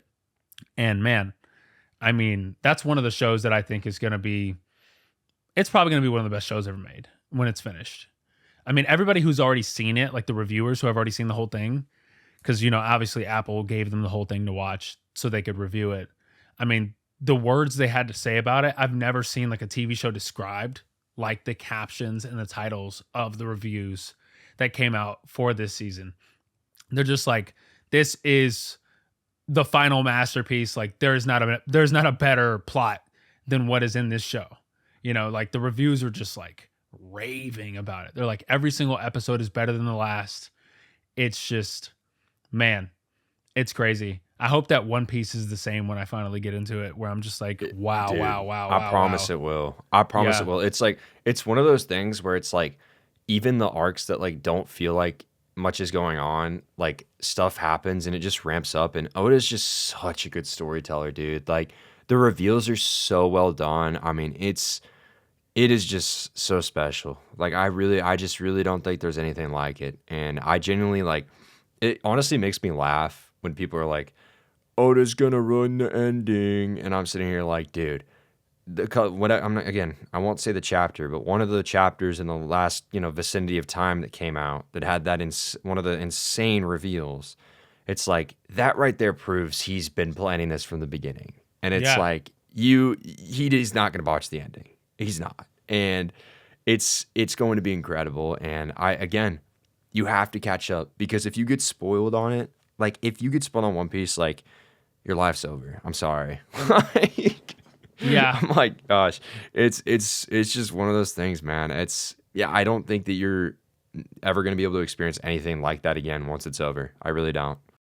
Yeah. I got to watch it. I got to read it. I got to do something. I really got to catch up before it's over because I mean, I want to be able to appreciate the same reveals that everybody else is appreciating. I have no Right. context of them, so it's like I don't I don't understand them. But when I finally watch it, I think I'm probably going to watch it most You likely. should. Yeah, that's fair. Um That's fair. I There's just want to see actually it.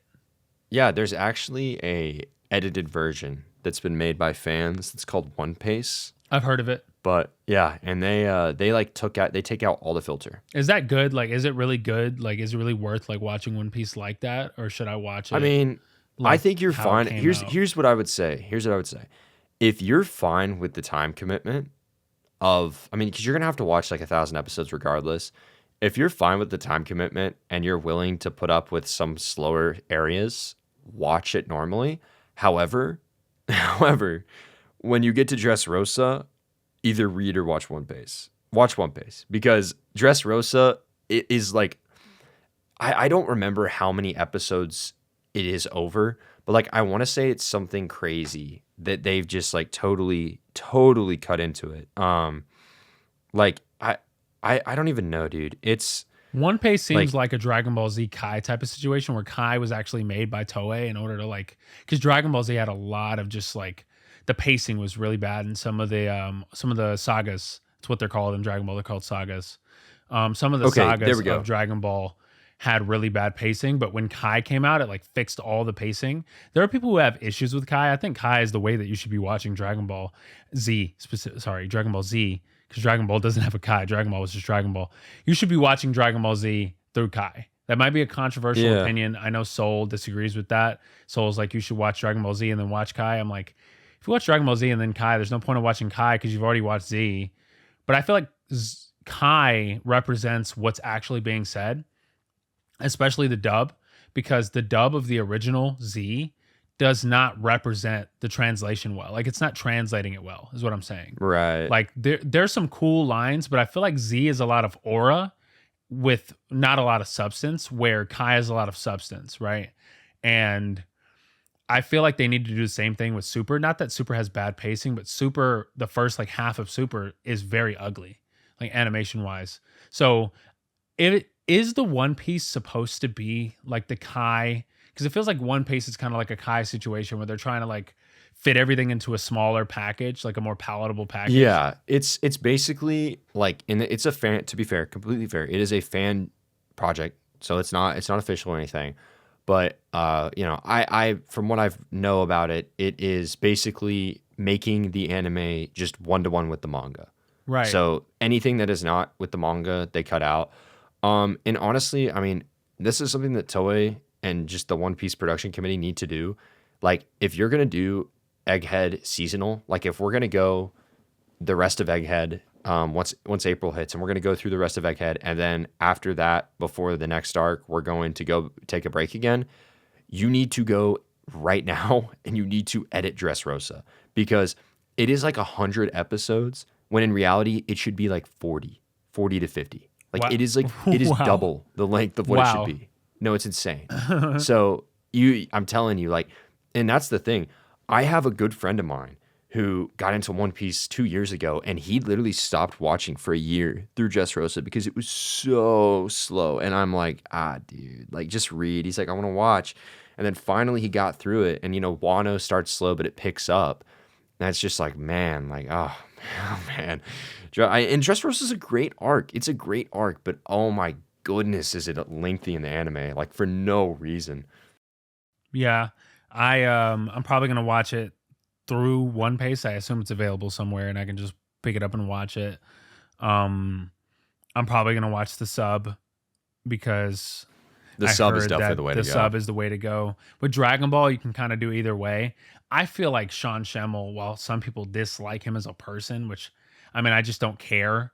Like, you know, I don't care. Like, the dude is a monster. I think he's one of the greatest like voice actors like in anime history. In terms of just dubbing. I mean, the dub for Dragon Ball is the best dub. I mean, it's just the best dub. If you just see clips of the dub, I don't want to show you because I don't want to spoil you, but clips of the dub of Dragon Ball, you're just like, dude, what? What? Like, it's one of the dubs where you're just flabbergasted by how much effort, because these voice actors have been voice acting these characters for over 20 years. Right. And they voice act right. them in the anime, the games, like everything. You just have to watch it, bro. And you have to watch the dub. Like, I love Masako Nozawa. Obviously, I appreciate the tenure that all these people have. But man, I feel like the English dub just represents the characters not better because I can't really say that. I don't know what I can't speak for Toriyama's vision, right? But I know that Goku, the issue with Z originally is that people kind of see him as a Superman type of character when Goku's supposed to be more of a playful, like he doesn't really care. Not to say he doesn't care about the fate of the earth. Like he definitely cares about that, but he cares more about his friends than anything else. And he cares about fighting. He's not like a hero. He's even said it himself. I'm not a hero of justice or anything, but if you hurt my friends, like you're going to pay, right? Like he's not a typical hero. He's just the GOAT. Like he's one of the characters where, and I know I say I cry a lot, bro. I'm emotionally attached to a lot of stuff that I consume. I really am a viewer, a watcher, a consumer, and I'm a listener. So I feel like Sean Schemmel just represents him well. He does so well with just like Goku's emotions and dude, his performances and some of the performances in Z and especially Super just make me cry, dude. Like they just made me cry. Like it's so emotional. Like you would think it's not emotional if you're an outsider because you're like, why are these people named after vegetables and like refrigerators and just whatever the heck? Like, it's like what is going on in this weird world?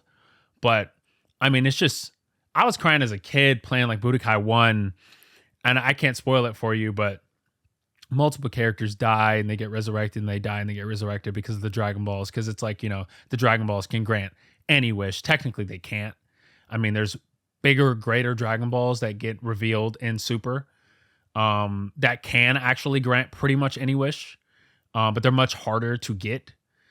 The lore and the world building that Toriyama has brought to Dragon Ball is genuinely impressive because it kind of just started off as like a very grounded. I mean, I wouldn't say it's grounded, but it started off very grounded comparatively to what it became, where they started introducing, aliens and they started introducing gods and angels and the creators of the universe and the people who kind of carry out the duties of the multiverse, people who are supposed to destroy things, people who are supposed to create things, people who are supposed to keep balance, people who are supposed to watch over certain things, people who are supposed to, rule over hell, rule over heaven, like just everything is going on in Dragon Ball. And the protagonist of Dragon Ball, like I love Superman. I'm actually a really big Superman fan. And I feel like Goku kind of invokes those same emotions of like, he's a character that you just can't help but get emotional for when you see him just really go crazy because he's such a docile. He can be really docile and he can be really gentle. But man, when he transforms and he gets angry, it's like the dichotomy is nuts, dude. I don't know. I'm speaking about Goku. He's a legendary protagonist, dude. There's a reason why he's so popular. I know, I totally get it. I mean, he's one of the most influential characters in fiction for so many people. So I totally understand. I mean, I think the emotion's totally fair. Yeah, I mean, dude, I think I'm curious about your thoughts on this because this is just something that I think about a lot. Like, what are your thoughts on the whole sub versus dub argument? Dude, so for me, dubbing, I can't do dubbing if it's live action because the live action dubs are just terrible. They've never been good. I mean, they literally have never been good. I watched like a brief moment of the Squid Game dub, and I'm like, if you guys think this show is bad, okay, right. Well, if you guys dude, think this show is bad, that's why because you watched the dub, dude, right? So I haven't seen Squid Games because I just am not. I don't. It's really amazing, care, to be honest. It's actually amazing. I've seen the clips on Twitter, and it's like he's like, oh no, it's almost broken. It's like no, and I'm gonna get to the anime dubbing and subbing in a second because I know that's really the question that you asked. But I remember I was trying to show my friend a clip of Alice in Borderland, the live action, which is the best way to consume that. I mean, there's just not a better way to consume Alice in Borderland. The live action that's the best show on Netflix, in my opinion. I can't wait for season 3. One of the most emotional, captivating, mind-bending, high budget, just amazing choreography, amazing fight scenes, amazing games, amazing plot. I was trying to show him, I was talking to him about it, and I'm like, I want to show you this because I can't explain it to you. I literally have to show you, right? And I showed him because I couldn't log onto my Netflix, so I had to pull it up alternatively. Right. I was like, I cannot show you the dub because it's so bad. Cause like the versions of it that are not on Netflix, mind you, they're the dub versions. Like nobody uploaded the sub for some reason. And so I'm showing them the dub and I'm like, oh my God, like these characters are not obviously the lip sync is not there, but they're not representing the emotions at all. You know, the protagonist is constantly like talking like he's upset about something, you know, but in reality, like he's a very quiet guy that has moments of frustration and anger, and none of that is represented in the dub. And so I was like, I have to get my Netflix account. So I logged in, I showed him, and it was just a drastic difference for every single character. But that's the issue I have with a lot of dub in anime. It's not every dub, right? There's a lot of dubs that are really good. But Dragon Ball is really one of my only examples of a dub that's really representing the emotions of the characters well and representing the translated content well, you know? So, I mean, with anime, it's better because, you know, you can match the lip syncing and you can do other things to, you know, it's natural most of the time, you know, it feels natural. But like, I love the Soul Eater dub, for instance. Like, I watched Fire Force in sub and dub. I actually really like the Fire Force dub. I don't like the JoJo dub at all. Like, I just don't like the JoJo's dub of any of the parts. I just don't think it's good. But I feel like generally, there's some shows where the dub is better, but it's very, very, very rare. It's very, very rare.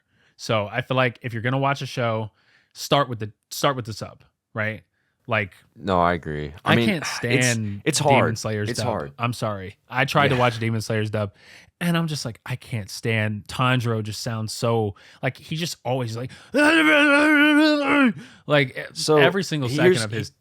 Go ahead. here's my thing with that. I just want to say it's like, and it's disappointing a lot of the time, and it's not even that it's bad. It's not even that it's bad or it's whatever, because I think, you know, obviously there's so many talented voice actors in the English community, obviously, but I think a lot of it has to boil down with direction, Right. because I think that a lot of the time we've seen this in a couple games where like there are really good voice actors, but the direction just doesn't capture what's happening in the moment. And so a lot of the time it's like, you know, I rarely ever watch dub, just to be completely transparent. I think the only times I have is like I watched Cowboy Bebop's dub. You know, doesn't even need to be said who voices Spice Beagle, legend. Yeah. And you know, I've watched Gurren Lagann's dub, amazing. But beyond that, like I really don't watch dub. But you know, I think a lot of the times, like, you know, the clips you'll see on Twitter, people making fun of it. A lot of the times, it's not even that the voice actresses or actors are bad. It's solely because the direction is like you have a emotional scene and like the character is like, oh no, what's gonna happen? It's like, no, like you need emotion. You know what I mean? It's direction. Yeah, And it just so all sounds very like every voice actor, at least a lot of the modern ones, no disrespect to anybody. Sometimes it's not their fault. It is the director's fault. yeah, Like Dragon Ball just had incredible directors. You know, it had Christopher Sabat. Sorry. It had Christopher Sabat. Whoa. Rewind. It had Christopher. It had Christopher Sabat, the voice of Vegeta and Piccolo, you know, doing the voice direction. And then he passed it on to Damon Mills. And the direction is just so good. But I feel like a lot of the issue that I have with modern dubbing and a lot of the old dubs for stuff is really like Code Geass is a really good dub. you'll notice the 2000s and 1990s ones were really good. And Yeah, yeah, I mean, continue. they Yeah, started. Yeah, no, it's okay. I feel like a lot of these voice actors don't sound any different from each other. You know, like they just all sound the same. All these characters have the same exact archetypes, the same exact voices, the same exact inflections. Like it's so one note. It's so It's like 2D. yeah, it's 2D. Like and that's literally. ironic considering the animation's 2D, but it is 2D. It's That's right? my issue with It's Tanjiro. It flat. just sounds the same. It's Zenitsu. They all just sound so one note. And I think also, you know, maybe I of course, no disrespect to anyone. I won't name any names or anything. But I also think a problem that the dub community has more so than the Japanese dub is solely because I think that there is just so much reuse of voice actors. Like, I mean, I think about shows where like there are voice actors or actresses that they voice like the protagonist like 6 shows in the same genre, and it's like, of course that's gonna get old for people because it sounds the exact same, like it's the same character. You know what I mean? Right. Of course. But I don't know. I think honestly that there have been some really big strides made to improve direction and quality of dub in the last couple years. But I will say I think, you know, I think it's fair to watch either one. I mean, for me personally, like I like the sub solely because that's the way that it was, originally made. But at the same time, I don't think there's anything wrong with watching dub. I think the fact that people are like elitists about it are kind of crazy, right? Right. I agree. I don't like I don't like sub elitists because I feel like they're just so obsessed with Japanese, like the No, Japanese exactly, language. dude. It's like, oh my god, it sounds so much better Exactly. in Japanese, and I'm like, bro, if you really don't know Japanese, you really don't know what you're talking about. No, exactly. It's like if you are saying that, then I would hope that you're studying and you know Japanese. And I mean, even more so, it's like you're literally being an elitist, and it's like you claim to want to you cut that. You're literally being an elitist, and you're like claiming to want these people to get into these series, but then you're like, no, only if you watch this way. It's like that's the reason that dubs are made is close a barrier of entry. Right, exactly. Because a lot of people don't want to watch subs. Like, bro, I have so many friends and I hate this for them and I actually despise them for this, but it's like they're just not willing to watch subs. They're just like, I'm not gonna watch it if it's because I don't want to read subtitles. And I'm like, bro, you need to wake up, grow up, and stop being stupid. I have some friends like that. It's It's like, bro, I'm you're like, never yeah. some of these things are never gonna get dubbed. No, I know. Some of these There's things are so never many gonna get dubbed. series. There's so many series. I mean, it's like, and that's the funny thing. Like some of the best series in games, even too. There's games where the company doesn't have a budget to make it up, and Exactly. the only way to play is with sub. And I'm like, it's crazy that there's so many people that are like, well, if it's not in English, I'm not watching it. I'm like, Okay, well, dude, I'm like, you're missing out on a lot of stuff, dude. There's a lot of stuff yeah, that does not have a dub that is better than everything that has a dub. It's just like you're missing out, dude. Psychopaths, bro. One of my oh goats yeah, oh has a yeah. dub all the way up until season 3 or Psychopaths 3, but Psychopaths 3 does not have a dub. Like it just doesn't have a dub. So I'm like, oh. But I like the dub of Psychopaths so much. I'm just like, why? That's one of the things where I'm like, I've watched the sub, but dude, I don't even know if they're gonna make a dub for it because it's just not that popular. And it's inevitable. Like there's things that are just not popular that are never gonna have a dub, and it's like just because it's not popular doesn't mean it's not good. No, 100. That's a huge misconception, I think, in games and anime in general. It's like people look at popularity as the end all be all, and it's like, man, so many of the best stories and experiences I've had have been with, really niche things. I mean, and it's Right? funny that most of the time, those things that are really niche end up exploding over time. I mean, it's crazy. Yeah. It's There's a lot of niche stuff that I've gotten into at least over the course of my life, and I mean, I'm almost 30. Ugh, I'm old. But I've watched a lot of stuff, dude. I've consumed a lot of stuff, and a lot of the best stuff that I've seen, like nobody's ever seen. So it's like, you know, I wish people were willing to just watch sub and just read the subtitles, dude. Like, there's just so much good stuff that people are missing out on. Like, it's so sad. But these people, they don't want to read. They I'm not trying to be an elitist about this, dude. Like this sounds wild. Like we literally were just talking about elitists being an issue, being a problem. But bro, like there's just so many things that you just can't see. And I feel like for me, and this is how I live my life, is I live my life where I'm not really watching a lot of garbage. Like I'm trying to avoid a lot of garbage, and a lot of the stuff that's garbage is being dubbed nowadays. And I'm just like, this is what y'all are watching, and y'all have no creative anything. Like me as the creative director of Final Weapon, like I know what's good. Just look at the stuff that we're putting out. I mean, I'm not responsible for every single thing that goes out. I'm definitely not. But in terms of our vision and our aesthetic, like it's clear that we had some inspirations, right? And then we have a great team behind everything that we're doing. Bro, I'm writing a story. I'm not trying to get into this, but I'm writing a 7-book story that is going to be so good. I'm telling you, it's going to be fire. I know I'm glazing myself, but like I will give credit to every single inspiration and every single thing that I've consumed. if I didn't watch the things that I watched, like Pluto, bro, like huge inspiration now. Like there's just things that people are never gonna see that have inspired me to be a better writer and to be a better, consumer of content, right? Like, dude, when you get into film, not saying you got to be a cinephile, but when you get into film and when you get into music and you start really listening to the stuff that's really good and really watching the stuff that's really good and really reading the stuff that's really good, you start to construct a mind that can be trusted for criticism. There's a lot of people I just don't trust their critiques on things because they haven't seen or read or consumed the things that I've consumed. It's like, how can you have a good criticism on something if you don't have any, you know if you don't have a backlog of things that you've seen, if you don't have like Right. a discography of things that you've listened to, like how can you really judge something?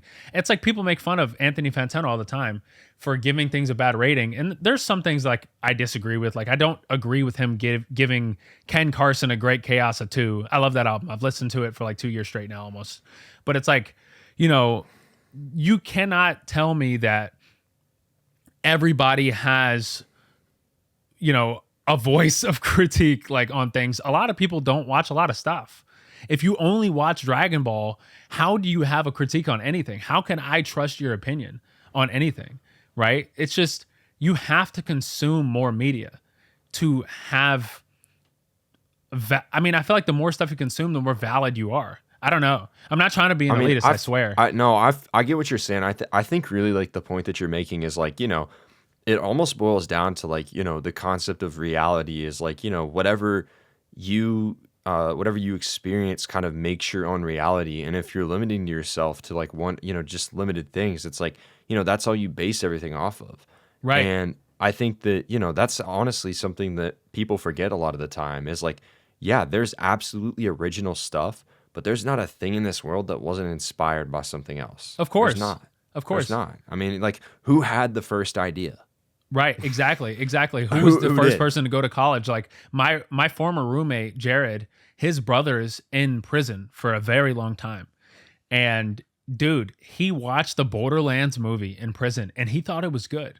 And over the phone, like over the prison phone, I told his brother, who was going to be in prison until 2035, I told him, I said, listen to me, you do not have a critical opinion on anything because you don't watch anything because you're in prison. Like, of course you think it's good. Like, and I roast him all the time. It's just what we do. We roast each other. But I'm like, bro, you don't have a critical opinion on anything because you don't know anything. You didn't play the games. How can you have a perspective on it? Like, it's a terrible, terrible, awful movie, and of course he thinks it's good. He doesn't watch anything. He has no perspective of what's good and what's not. Oh, dude. That's my point. That's a good example. I feel like that was my favorite movie of 2024. Oh no! Oh man, I'm so sorry for I'm kidding. disrespecting Actually, your favorite I movie. don't even know what my favorite movie of 2024 was. I'm trying to think. I don't even remember what came out at this point. Right. I don't know. Oh! It was Dune, bro. It was Dune all the way. It was Dune Part 2, bro. It was easily Dune. That movie was amazing. Anyways, Dune was awesome. Yeah, Dune Part 2 was epic. they got robbed. Like the fact that the director did not get any nominations of anything is crazy. Crazy talk. Denis Villeneuve is one of my favorite directors of all time, bro. 2049, I've seen it maybe 2049, like 20 yes, times, dude. I'm not gonna lie. I'm not gonna say that I can just watch that movie and recite it like word for word, but I'm really close. I'm really close. It's so I've good. seen The it- atmosphere I've he seen it so many manages to times. build, it's just incredible. Unbelievable, bro. I love that movie. I think that movie's better than the first one. And not to upset yeah. any of the artsy fans of Blade Runner, Harrison Ford, Rutger Hauer, but it's like, bro, I mean, it's a hard watch for a lot of like Gen Zers. Like that movie is a little too artsy sometimes. So I feel like my mom cannot watch Blade Runner 2049. Like she's just like, this movie is just so slow. I can't watch it. But I just feel like that's the best part about it is you're just like, there's so little dialogue and there's just so much.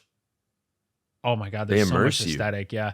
It's immersive. That's their whole goal. Yeah. It's just, they build this whole entire city and it's like, you just get so immersed in this world and then the storyline, like it's really a work of art. It really is. A work of art. It's a phenomenal movie. And the Dune movies have been awesome too. I'm really, really excited for Messiah.